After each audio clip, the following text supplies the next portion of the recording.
نر ورور یې دغسې نر وروري ښه خوند کوي. الله سبحانه وتعالی دې یوازې درکړي، پر ځوانۍ دې برکت، پر عمر دې برکت، خدای دې دغه ورور دې دغه رقم دي. السلام علیکم. وعلیکم السلام. کاکا خدای دې راوله جوړ په خیر سب شد، په خیر سب شد، سر مسې سر مسې په خیر سب شد، مهرباني کښې خدای مو راوله په خیر یاست؟ جوړ یې په خیر. سلامت سې جوړ سې متي الله جان زه یم. زوم ته یاست ښه خدای مو راوله. دی دې څه دی؟ پلار او دی؟ د مې اخښه ده. دی دې اخښی دی. نو ولور دی که بخښه ده؟ ولور ده. څو دی ولور؟ 9 لکه. څو کاله کېږي د کوزدې؟ 15 کاله. 15 کاله د کوزدې کېږي. څو دې ورکړي دي؟ یوه مې نه دا ټولې ولور ټوله پاته دی. نو چې ولور پاته وي خو موږ اصول نه لرو چې په ډله ییز واده کې نوشته کړو. ته صلاحیت د ولور د بخښلو د لرې؟ ولرم. څو وربخښې؟ 1 لکه او 15 نیم صلاحیت یې درکړی دی.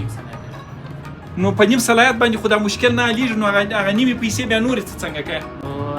نیم صلاحیت مې پلار نیم هغه خو تا ته پلار صلاحیت درکړی دی چې نیم ور وبخښه نه؟ نیم خو دې اوس را وبخښئ صحیح شو. 1,15,000 دې راوړي یعنې نیم صلاحیت. هغه 1,15,000 نورې څنګه کوې؟ نیم به وروبخښم او په نیم باندې به نه د کور لپاره د کور سامان دا شی نه په نیمه باندې د کور سامان ورته ورته که دې دا د کور سامان موږ ورته واخو، دا د دوی کالي وو، د زوم کالي وو، د ناوې کالي وو، د کور لوښو وسایل وو، دا ټوله شان موږ درته واخو، بیا څه کوې؟ که تا وکړه نو دا نورې مې زه وربخښم. نیمې نورې مو وربخښې؟ د 1,15,000 نورې مو وربخښې چې 3 لکه ټوله وربخښې؟ او وربخښم. صلاحیت یې لرې؟ او لرم. او لرم. د پلار څوم زوی یې د پلار؟ مشر. تر ټولو مشر ته یې.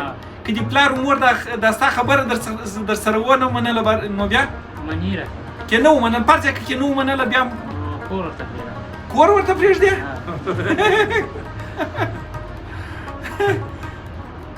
ته وګوره ته داسې نسي کور به هم پرېږدې مور پلار به دې دا خبره مو ونه منې. مني د غونم مني دي ما خبره. ښه دونه بې ارزښته نه یې؟ او یعنې په ځان باندې باوري یې؟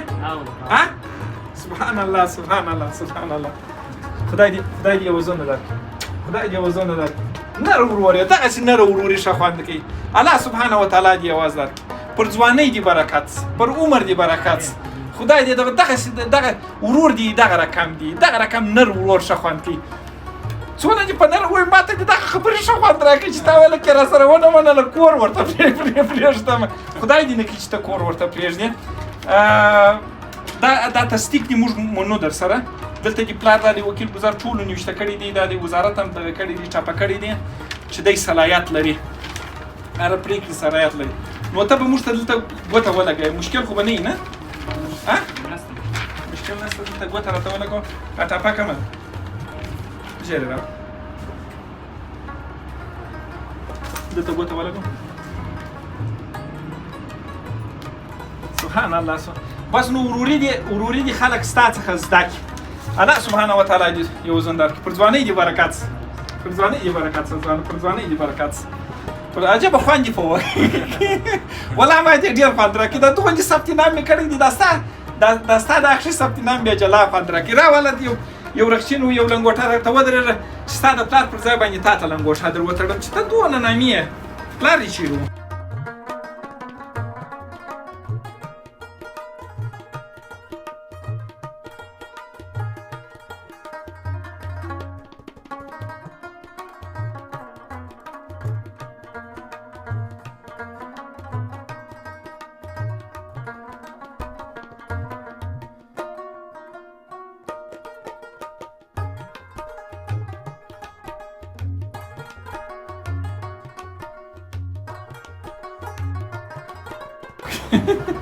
خدای پاک دې یو زونه درکړي، عجبه خوند یې په وکړي. خدای دې نیک مبارک، خدای دې نیک مبارک، په خیر اوسې، سلامت، خدای دې نیک مبارک، خدای دې ډېر مبارک. یو خبره درته کوم، د زړه د اخلاصه به راته وایه، د زړه غټ ارمان دې څه شو؟ د زړه غټ ارمان مې دا و چې د زوی واده مې د زوی واده. سبحان الله، زوی دونه ګران دی، یعنې له خوشحالۍ نه زړه راځي. الله اکبر. سنې دې ډک ډک کېږي، پوهېږم. نن ډېر خوشحاله ډېر خوشحاله یم ژوند کې مې ډېره خوشحالي ده.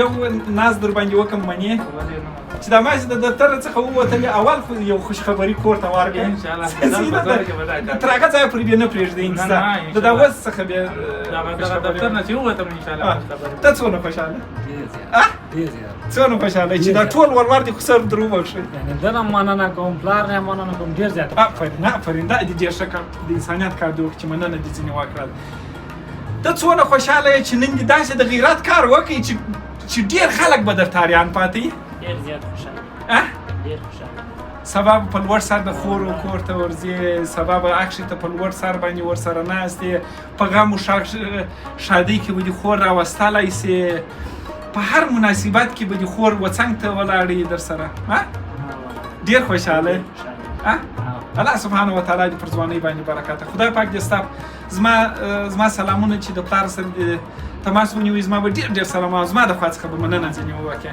بیخي د نر کار یې وکړې بیخي د نر کار یې وکړې خدای پاک دې تاسو ټول ته یو ځل قدم دې خدای پاک پس بخته ورکړي دواړو کورنۍ ته دې قدم پاک ساتم ډېر د سره وکړي الله دې تا کامیاب لري الله دې دغه چې نور هم تا ته وخت درکړي چې خلک له دغه ولورونه خلاص کړي امین او دا خلک دې عبرت واخلي نه ده چې خبرونه باید دا ټول مسلمانان یې واخلي دا یو ناروا عمل ده بالکل ناروا باید چې دا د افغاني ټولنه کې دا ورک شي الله دې ورک کړي خدای دې نیک مبارک